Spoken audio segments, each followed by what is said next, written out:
En réfléchissant au film d'aujourd'hui, je me rends compte à quel point c'est facile de tomber dans des pièges quand on réfléchit à comment les choses étaient avant, dans le passé. Comment c'est facile de se convaincre que les choses étaient d'une certaine manière parce qu'on se répète un certain nombre d'histoires, mais à quel point, même si ces histoires-là sont plutôt fondées, dans bien des cas, il y a des raccourcis qu'on prend, puis dans lesquels on risque beaucoup de s'égarer, en fait. Puis, à mon avis, c'est un enjeu extrêmement important, ça, en fait. Puis, ben voilà, ça tombe bien parce que je parle du passé, puis c'est un film de voyage dans le temps, plus précisément de voyage dans le futur ici. C'est un film qui s'appelle The Time Travelers, et c'est une réalisation de Ib Melchior, datée de 1964. Donc, qu'est-ce que ça raconte en gros? Ben, on a une équipe de scientifiques qui sont en train de développer une machine à voyager dans le temps. Si vous avez déjà vu le Tunnel du Temps, là, la série télé dont je pense que j'ai parlé en parlant de The Swarm, c'est un feuilleton de Irwin Allen, ben, c'est un peu le même principe. En vérité, il y a une sorte de télévision, mais tu peux...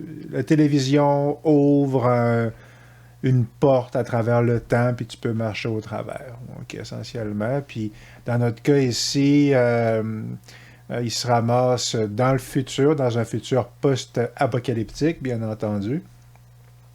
Et pour différentes raisons, il se ramasse prisonnier dans ce monde-là. Et puis, il découvre une société du futur qui sont stériles et qui ont des graves problèmes, puis qui cherchent à quitter la Terre avec une fusée, puis qui a des mutants qui veulent les détruire, puis tout ça. Puis il faut qu'ils se demandent, là, notre équipe de scientifiques, ils se demandent s'ils doivent rester, puis les aider, ou s'ils peuvent retourner à leur époque. Puis voilà, donc c'est à peu près ça, c'est ça en gros votre intrigue, là. Puis j'y suis allé rapidement parce que, en bonne partie, ben, vous aurez peut-être reconnu, si vous avez regardé la vidéo de Beyond the Time Barrier, que j'ai faite il n'y a pas longtemps, ben, vous aurez peut-être reconnu beaucoup des thèmes, là, l'affaire de mutants, puis de société post-apocalyptique, puis est-ce qu'on retourne dans le passé, etc. Là-dedans, en vérité, je me rappelle pas à quel point cette partie-là, est-ce qu'elle retourne ou pas, je me rappelle pas à quel point c'est crucial. Mais certainement l'affaire d'attaque mutante, etc., ça, il y a vraiment beaucoup d'aspects de l'intrigue, moi, qui m'ont vraiment très, très, très fortement fait penser à Beyond the Time... Beyond... voilà, celui-là, j'oublie le titre, là, mais celui-là, je viens d'en parler. Puis Beyond the Time Barrier, qui est un meilleur film. C'est un meilleur film que celui-ci. Mais il y a quand même plusieurs qualités dans The Time Travelers. Fait que pourquoi c'est bon?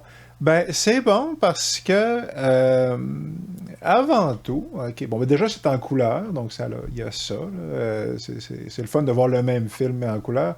Mais c'est bon parce que Im Melchior, apparemment, il y a une sorte de magicien qui est venu le voir avant de faire le film. Un gars est venu le voir pour lui dire, écoute, on pourrait faire un film où est-ce que tous les effets spéciaux, c'est des tours de magie.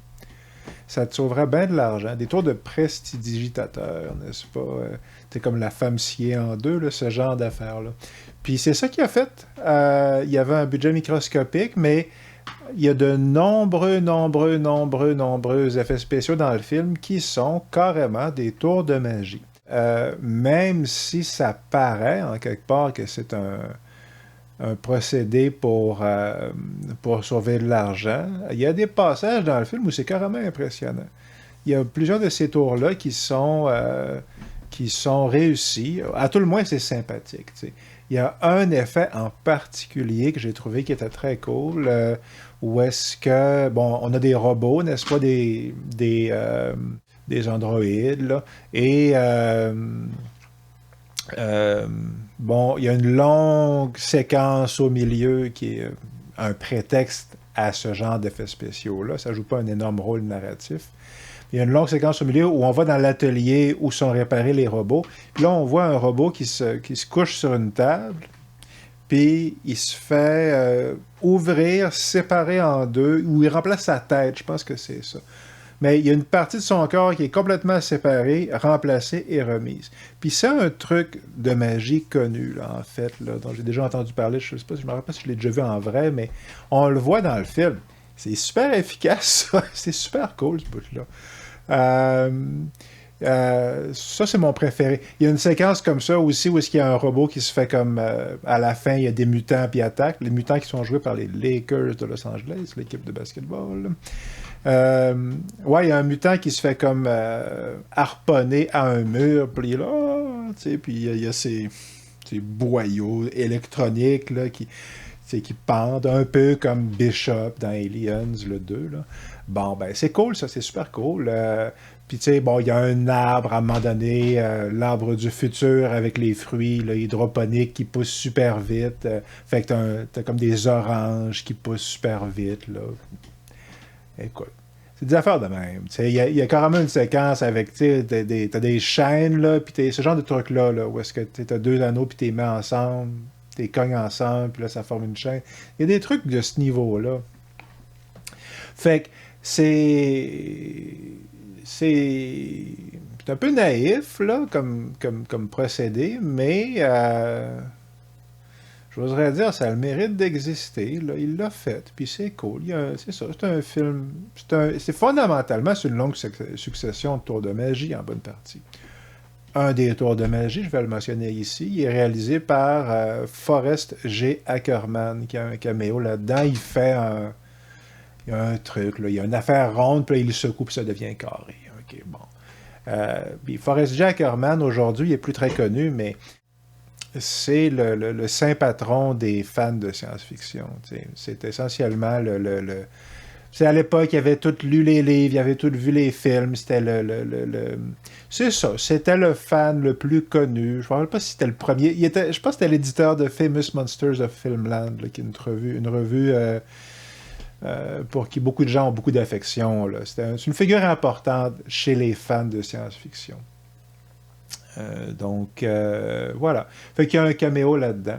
Fait que c'est ça. Qu'est-ce qu'il y a d'autre qui est intéressant? Bon, je vais le dire tout de suite. Faut pas se tromper sur le ton du film. C'est plutôt un film pour adolescents.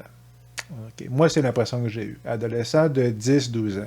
Puis il y a des gags, il y a des blagues, il y a un genre de comic relief que personnellement, j'ai trouvé moins lourd que dans d'autres films. OK? C'est pas aussi pire que dans Reptilicus, mettons que je mentionne parce que Ib Melchior a coécrit le scénario, je vais y revenir tantôt.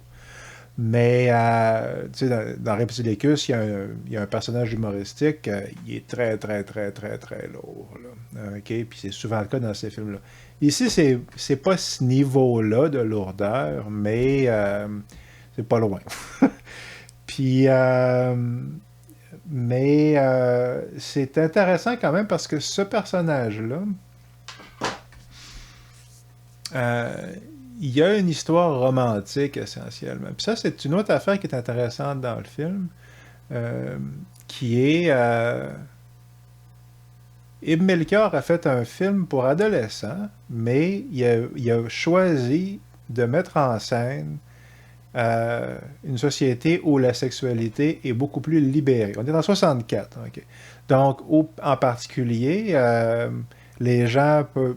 C'est pas borderant. Là. Les gens n'ont pas de complexe sexuel. Okay? Puis en particulier, les filles vont ouvertement inviter les gars essentiellement à coucher avec eux autres si ça leur tente. Là.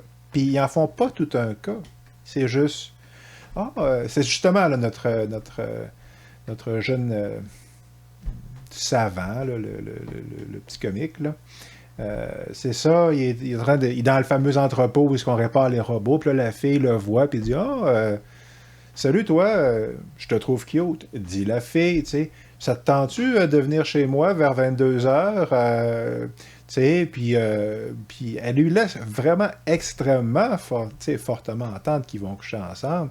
Puis, mais comme il n'y a rien là, c'est pas elle en fait pas tout un plat, c'est juste l'affaire la plus naturelle au monde, puis la plus normale au monde. Puis, il y a une scène aussi où est-ce que toutes les filles sont tout nues, mais tu vois rien, là, c'est arrangé pour qu'on voit rien, mais apparemment, elles étaient tout nues pour vrai. Ibn Melchior voulait ça. Puis bon, à notre époque, c'est paradoxal parce qu'on est on est à la fois extrêmement puritain et extrêmement euh, on est pro-sexe, mais d'une manière extrêmement puritaine, essentiellement. Ça fait que la manière que c'est traité là-dedans, c'est aguichant pour un enfant de 10-12 ans. Si vous avez été un garçon de 10-12 ans, vous voyez ce que je veux dire. OK? Mais c'est pas vraiment racoleur. Là. C'est plus très. C'est ça. L'idée était de montrer que les mœurs sexuelles avaient suffisamment évolué pour qu'on puisse en parler plus ou moins comme des grandes personnes, là, comme quelque chose de tout à fait normal et naturel. Puis, tu sais, je prétends pas que ça atteint un des hauts voltige intellectuel, mais c'est intéressant qu'il ait choisi de mettre ça. Puis, est-ce qu'il a voulu mettre ça en partie pour titiller son public? Ben, c'est pas invraisemblable. Mais j'ai quand même l'impression que c'est quelque chose qu'il voulait mettre dans son histoire pour, euh,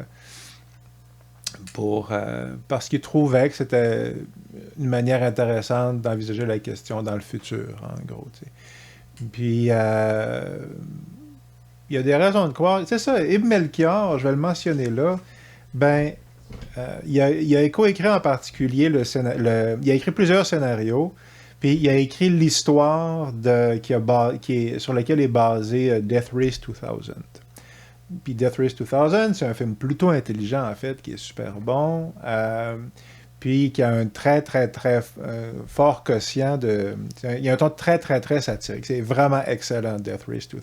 Si vous ne l'avez pas vu, là, c'est un classique de la série B, c'est écœurant, c'est malade mental. C'est vraiment excellent, c'est super drôle, il y a Sylvester Stallone. Bon, c'est super bon, OK, Death Race 2000. Puis c'est basé sur une courte nouvelle de Ibn Melchior. Puis en vérité, je n'ai pas... J'en parle là, je n'ai pas vérifié à quel point le ton de Ibn Melchior, à quel point c'est le réalisateur puis, qui a mis ça dans Death Race 2000, mais je veux croire que... non, c'est ça. Ce que moi j'ai vu d'Ibn Melchior en général, je pense qu'il est de bonne foi. C'est ça mon point. Je pense qu'il a mis ça parce qu'il s'est dit les adolescents vont aimer ça. Mais je pense aussi qu'il s'est dit ça, ça serait le temps qu'on se déniaise. C'est à peu près quelque chose comme ça. Parce qu'il y croyait vraiment. J'ai cette impression-là. Bon. Ouais. Dernier point pour le film en tant que tel, ben. Puis après ça, je vais parler rapidement du talent. Puis après ça, je vais aborder ma question d'introduction. Je vais en reparler un petit peu. Mon dernier point sur le film en tant que tel, c'est la fin est pas pire. Il y a deux parties à la fin. Il y a une sorte bon, en tout cas, vous le regarderez, là. Bon, il y a une sorte de boucle temporelle à la fin. OK. Puis ça, j'ai trouvé, c'est plus une bonne idée qu'une bonne exécution. OK. Mais l'idée n'est pas pire. Si vous la regardez, vous verrez ce que je veux dire. Puis, ce que j'ai aimé de la fin, c'est que ça a l'air de s'enligner pour mal finir, mais ça reprend une sorte de virage. Il y a plusieurs bonnes idées à la fin. C'est ça mon point. Je ne vous le raconte pas, mais c'est ça. Puis, des trucs assez intelligents, somme toute, là. C'est moins intelligent que L'homme qui rétrécit de Richard Mathewson. C'est pas ce niveau-là d'intelligent, mais c'est quand même pas pire. C'est quand même assez futé dans l'ensemble. C'est ça, de trucs de plus ou moins de paradoxes temporels, puis d'affaires comme ça, puis bon. Fait que la fin est pas entièrement réussie, mais est plutôt bonne. La fin est plutôt intéressante pour plus qu'une raison. Fait que c'est ça. Bon, vite fait, c'est qui le talent là, qu'on voit à l'œuvre dans ce film-là? Ben, on a Ibn Melchior, j'en ai parlé. C'est ça, il a réalisé ce film-là, il en a réalisé quelques-uns. Son autre film de science-fiction pour lequel il est connu, c'est Angry Red Planet, qui est un autre film à très petit budget où l'idée, c'est qu'il y a une sorte de gimmick visuel, là, qu'il y a un truc... c'est une sorte de processus en 3 dimensions bizarroïde. Je l'ai vu, ce film-là. C'est ça. Disons que c'est un autre film à petit budget où l'idée, c'est de donner quelque chose qui est visuellement intéressant avec zéro argent. Fait que, mais c'est ça, celui-ci comme film est mieux réussi, je pense. Visuellement, j'ai bien aimé ça, Angry Red Planet, mais l'histoire est un peu... en tout cas, peu importe. Il a réalisé cet autre film-là. Comme je disais, il a écrit la nouvelle qui a inspiré Death Race 2000. Il a aussi coécrit Reptilicus, j'en ai parlé, qui est un pilier du cinéma de 5 heures dans le temps. Il a coécrit aussi Journey to the Seventh Planet et Robinson Crusoe sur Mars avec Adam West. Donc, voilà. Puis, la réalisation photo du film, souvent, j'en parle pas, mais ici, c'est Vilmos Sigmund, ou Sigismond, je ne sais pas comment est-ce qu'on prononce son nom. C'est un de ses premiers films. Il a fait apparemment des tonnes de films à micro-budget dans le temps. C'est The Incredibly Messed Up Creatures ou Nanana and ce film-là avec un titre en trombone. Là. C'est lui qui a fait la DP. Puis, mais il a fait aussi, Rencontre du troisième type, il a fait Blowout, il a fait Deer Hunter et Heaven's Gate. Bon, ça fait que... puis beaucoup de gros titres là, plus tard dans sa carrière. Donc c'est un réalisateur, on est ici en présence d'un des premiers films d'un directeur photo promis à une brillante carrière. T'sais. Bon. Puis les acteurs, très rapidement, on a Philippe Carré, son autre film de science-fiction. Il a fait beaucoup de westerns. Son autre film de science-fiction, c'est Monstroid en 1980, et on l'a aussi vu dans I Was a Communist for the FBI en 1951. Autre actrice, on a Mary Anders, qui a joué dans quelques films d'horreur. Elle a aussi joué dans une version américaine de La Belle et la Bête en 62. Bon, The Hypnotic Eye, House of the Damned, puis Women of the Prehistoric Planet. On l'a vu là-dedans. Puis John Hoyt, qui a joué dans When Worlds Collide, Flash Gordon, la version porno soft de Flash Gordon dans les années 70. Il a joué dans X The Man with X-Ray Eyes, Attack of the Puppet People, et il y a un rôle dans Spartacus de Kubrick. Bon. Fait que c'est ça. Ça, c'est notre talent. Bon. Fait que... c'est quoi mon affaire que je disais au début de faut se méfier de comment est-ce qu'on parle des choses? Ben, l'image qu'on a des années 50, puis il y a des bonnes raisons à ça, c'est que c'est hyper patriarcal, essentiellement. Ou hyper macho, ou appelez ça comme vous voulez. OK? Puis, ben, clairement, c'est basé sur quelque chose, là. Tu sais, c'est pas... c'est plutôt vrai. Mais, tu sais, j'ai en tête Mad Men. J'ai écouté juste 3-4 épisodes de la série Mad Men, mais il insiste vraiment lourdement là-dessus, puis sur le fait que les gars sont des crapules hyper machos, qui sont tout le temps en train de vouloir pogner d'abuser de la fille, plus ou moins, puis de ne pas la traiter, de pas la prendre au sérieux. Puis, en toute franchise, je ne vais pas faire de polémique, mais plusieurs de mes amis de filles qui m'ont dit que ça n'avait pas tellement changé, même de nos jours. Ça fait que, je veux juste dire là, que je ne suis pas en train de dire que ça n'existe pas. Okay? C'est pas ça mon propos. Mon propos, c'est malgré ça, pourtant, ce que je remarque en regardant ces films-là, genre beaucoup de films de science-fiction, là, présentement en particulier, c'est il y a quasiment tout le temps une femme scientifique, au moins une dans la bande. Là. OK? Puis elle est toujours traitée à peu près comme une égale. Okay. Puis je dis à peu près parce que je me rappelle d'un film, j'oublie c'est lequel, mais je me rappelle d'avoir vu un film il n'y a pas trop longtemps où est-ce que la fille amenait, c'est une physicienne, mais elle apporte le café. OK. Bon. Puis ils font un commentaire comme quoi elle fait du bon café ou une affaire de même. Fait que ouais, des fois, mais pas tout le temps.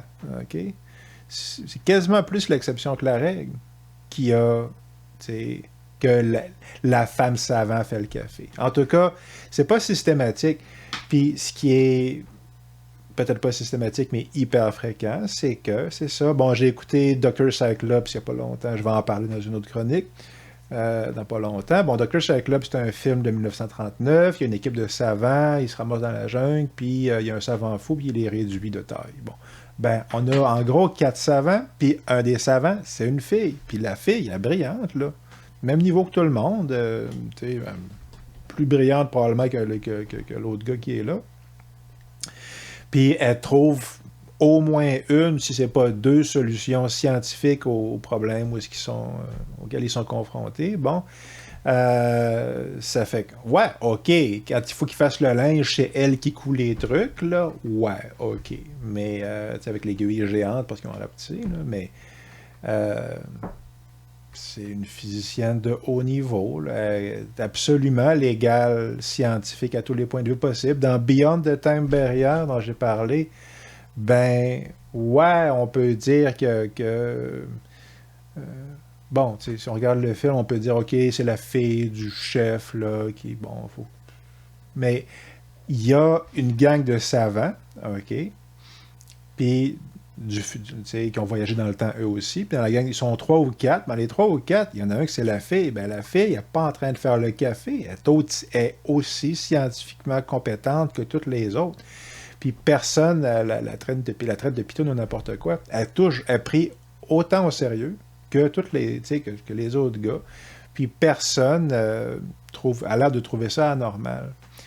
Fait que, puis je sais pas, je me rappelle pas si, est-ce que j'ai noté d'autres exemples? Non, c'est ça, mais c'est juste parce que j'ai pas fait l'exercice de m'asseoir puis en trouver d'autres. Faites-les l'exercice. D'aller checker tous ces films-là des années 50, puis regardez quand est-ce qu'il y a une femme savante qui a juste l'air d'être... Elle est là, puis elle est aussi compétente. Il n'y en a pas 50. OK, s'il y a 5 savants, d'habitude, il y a une fille. Mais, extrêmement fréquemment, il y en a une. Bon. OK. Puis elle se fait pas... elle se fait pas... elle n'est pas traitée comme une inférieure du tout. Elle est complètement traitée comme une égale, tu sais. Fait que, en tout cas, moi j'ai l'impression. Fait que, bon, fait que, pourquoi est-ce que je parle de ça? Pourquoi est-ce que je pense que c'est intéressant?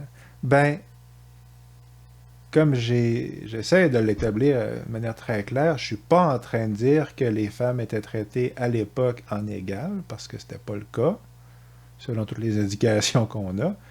Puis, de la vie de vraiment beaucoup de filles que je connais, de tous les âges, c'est clairement pas le cas aujourd'hui non plus. Je suis désolé de le dire. OK. Ça fait que... ça fait... Bon. Mais...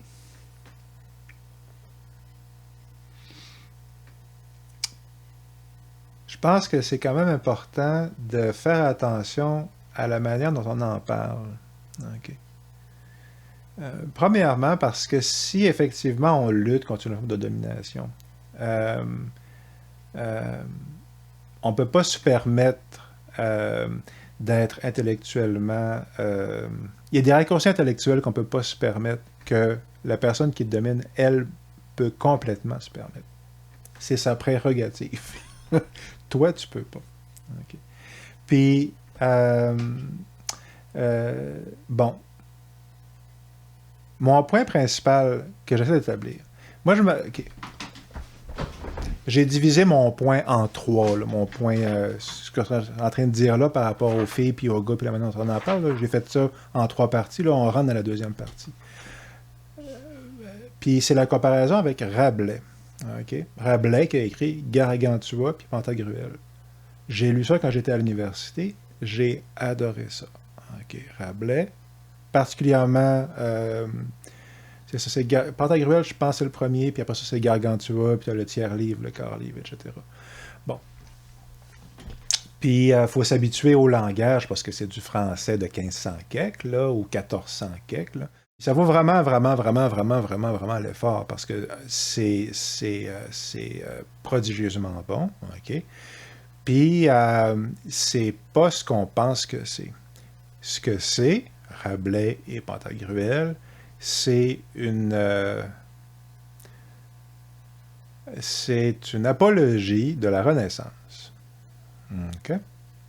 C'est une condamnation de la pensée médiévale, de la manière de voir le monde du Moyen Âge, et c'est une tentative par Rabelais, une tentative réussie essentiellement, de dire voici comment, à partir de maintenant, l'être humain devrait se comporter, comment il devrait agir. Okay? Voici comment cesser d'être des gros colons. Puis, donc, c'est ça, vous le lirez, là. Mais le lien ici, c'est que en gros, Gargantua, Pantagruel, bon, évidemment, c'est du gros, c'est très, très humoristique.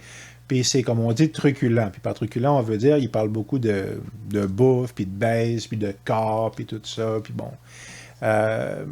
Mais c'est vraiment intelligent. C'est ça l'affaire. C'est brillant, là. OK?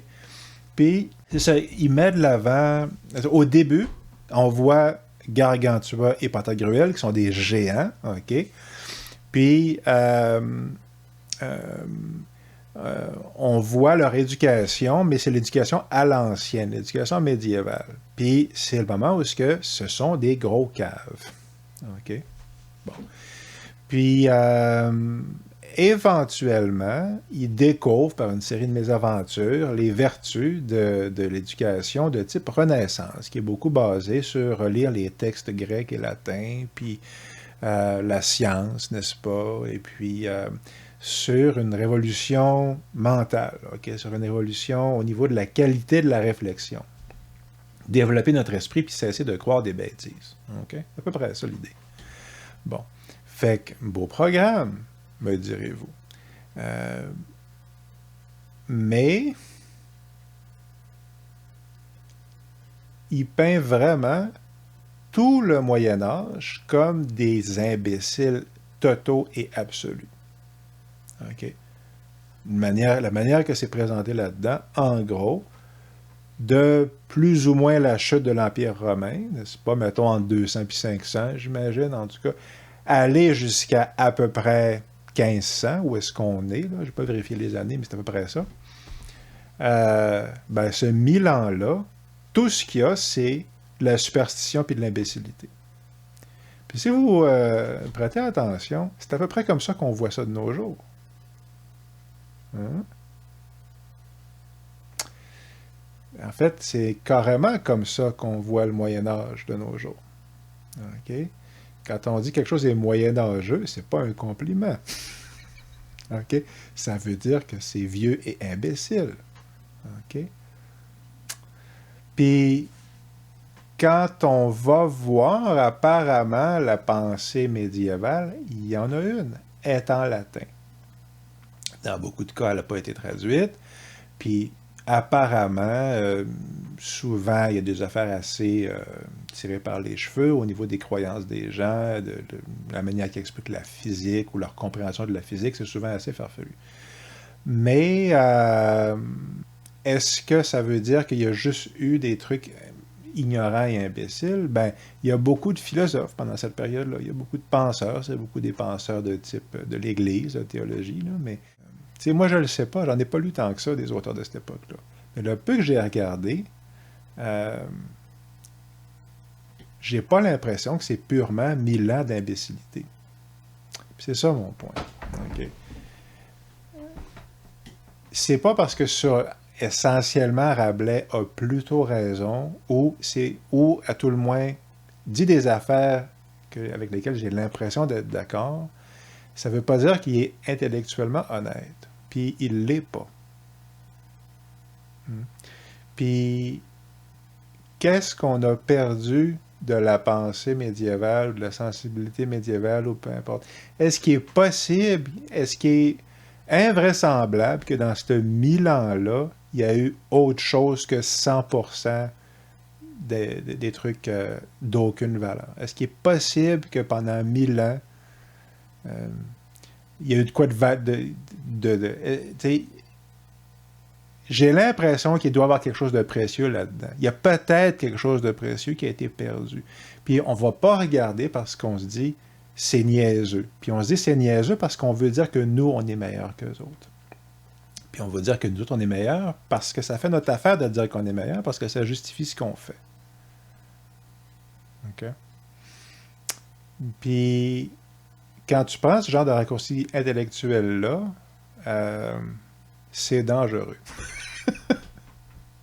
OK.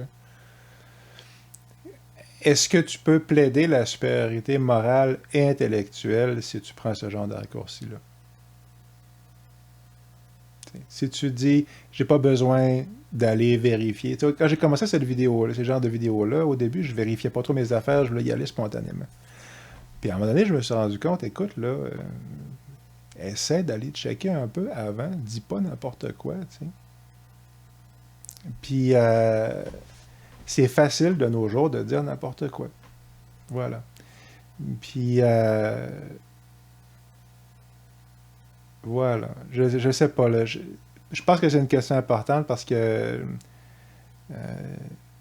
j'ai l'impression, puis quand j'écoute les conversations autour de moi présentement, on est en 2023, là, quand je parle de ça, on parle beaucoup d'une perte totale de points de repère, puis les gens ne savent plus qu'est-ce qui est vrai, qu'est-ce qui est pas vrai, puis tout le monde est à couteau tiré, beaucoup de gens ont l'impression que les gens sont en train de virer fou. Ben, comment est-ce qu'on en est venu là? Ben, à mon avis, c'est beaucoup par une... C'est pas rien que ça, mais un des aspects, c'est un manque de rigueur intellectuelle. Okay? Une propension à croire les affaires qu'on veut croire, parce que ça fait notre affaire. Bon. Fait que... bon, je vais finir mon point là-dessus. Juste pour le fun, je vais lister un autre exemple. C'est sur la même question homme-femme. Okay. C'est juste pour dire encore une fois. Puis bon. Puis c'est dans les James Bond. Puis je le dis pour essayer d'illustrer le point, ce que j'essaye d'expliquer. Okay. Bon, ben James Bond, c'est considéré depuis un bon bout de temps là, comme un gros réac hyper macho. Okay. Puis, ouais, c'est un gros réac hyper macho. Si tu regardes Goldfinger, oui, c'est un gros réac hyper macho. Mais, bon, si on regarde, mettons, GoldenEye, c'est une critique de James Bond en tant que gros réac hyper macho. Le film, c'est carrément ça. Okay? C'est une tentative de déconstruire puis reconstruire le personnage en l'attaquant ouvertement. Il se le fait dire explicitement, plus ou moins explicitement. Bon, OK? Puis, une bonne partie de cette image-là, c'est que James Bond est tout le temps en train de coucher avec 3-4 filles dans chaque film. Bon. Puis, c'est plutôt vrai. OK. Mais, l'image qu'on a, c'est que les filles c'est juste des filles en bikini qui sont là pour se faire embrasser par James Bond. OK. La fameuse Bond Girl. Puis, il y a de ça, mais il n'y a pas que de ça. Okay. Puis, j'avais écouté dans le temps, en DVD, il y avait beaucoup d'extras sur les James Bond.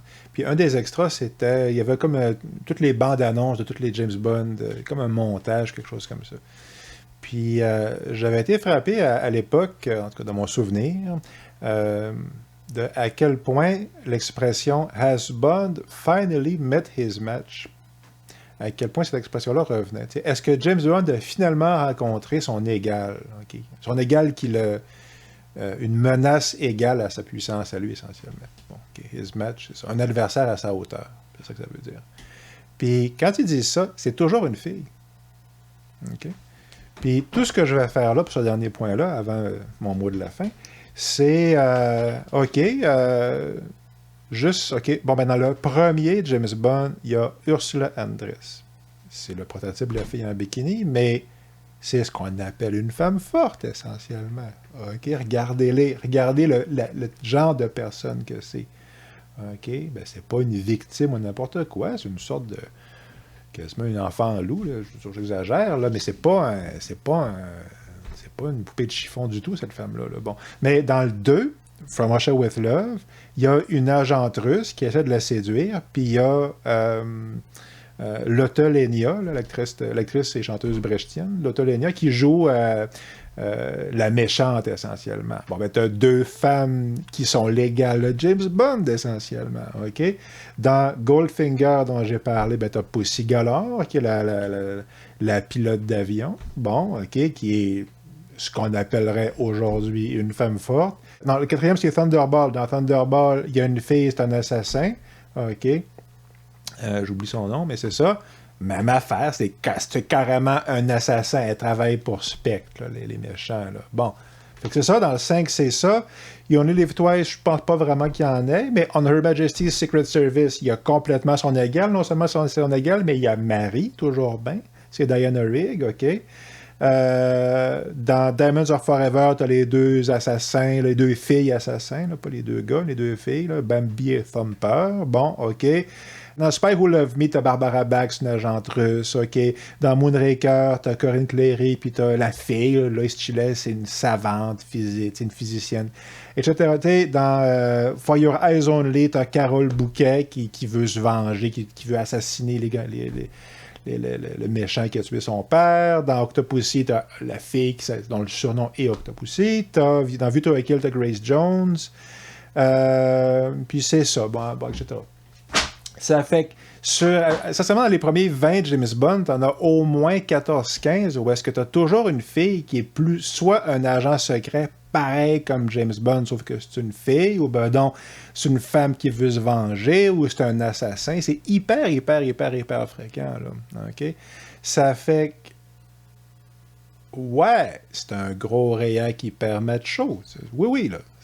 Mais c'est pas vrai que James Bond, que le film de James Bond en tant que tel, c'est 100% ça. Il se passe pas rien que ça. OK? Puis c'est important parce que, à mon avis, parce que ce qu'on cherche quand on regarde ces affaires-là, c'est un peu le non-dit, puis qu'est-ce qui est inconscient. C'est quoi les messages culturels ou idéologiques ou ce genre d'affaires-là. Puis, si on a une idée préconçue de c'est rien qu'une forme de machisme, OK, ben déjà, on risque d'en manquer d'autres qui sont plus subtiles, puis on risque de manquer d'autres affaires qui essaient de s'exprimer, peut-être même une forme de subversion, des fois peut-être pas dans les James Bond, mais, tu sais, je veux dire, une grosse partie du travail de l'honnêteté intellectuelle, c'est regarder ce qui est là. Pas ce que tu veux qu'il soit là, mais ce qui est là. OK? Donc, puis je parle pas ici d'objectivité, je ne crois pas que c'est une vraie chose, l'objectivité. Je pense que c'est un concept idéologique, je l'ai déjà dit. Mais l'honnêteté intellectuelle, ça repose sur son jugement à soi. Puis c'est ça, c'est de regarder un truc et de dire, est-ce que je suis en train de projeter ma manière de voir quelque chose ou est-ce que je regarde vraiment qu'est-ce qui est là? Puis si on veut changer le monde ou si on veut se déniaiser collectivement, peu importe, ben, je pense qu'il faut faire ça. Il faut faire attention aux idées reçues qu'on a, dans lesquelles on baigne à journée longue, puis qu'on ne se rend pas compte qu'on traîne avec nous, puis qui affectent énormément notre jugement, puis dans bien des cas, qui reproduisent les choses qu'on essaie de changer. Voilà. Fait qu'en gros, c'est ça mon topo. La recommandation pour aujourd'hui, je vais être très rapide, c'est When Worlds Collide. J'en ai parlé tantôt parce que John Hoyt, il joue dedans. Puis, When Worlds Collide, c'est un classique dans la chanson, dans Rocky Horror Picture Show, Double Feature Picture Show, là, il parle de When Worlds Collide. Okay? Une production de George Pal, film assez gros budget, si ma mémoire est bonne. Puis, ce film-là, d'aujourd'hui, The Time Travelers, toute la partie de la fin fait énormément penser à When Worlds Collide, où on bâtit une fusée, puis on décompte les jours, puis on essaie de... C'est ça, au jour X, c'est essentiellement la fin du monde, c'est qu'il faut que la fusée soit prête pour ce jour-là. Okay? Bon. C'est ça. Dans The Time Traveler, c'est parce qu'il faut que la fusée parte pour arriver sur la planète. Oui, peu importe, il y a une raison. Dans When Worlds Collide, c'est carrément une affaire de fin du monde. Là. Okay? Puis... c'est ça, la prémisse, c'est qu'il y a un astéroïde, une planète, ou quelque chose comme ça, qui va frapper la Terre. Il n'y a aucune chance que la Terre s'en sorte. Et au début, les savants vont voir les gouvernements qui refusent de faire quoi que ce soit. Alors finalement, l'entreprise privée décide qu'ils vont payer les fusées.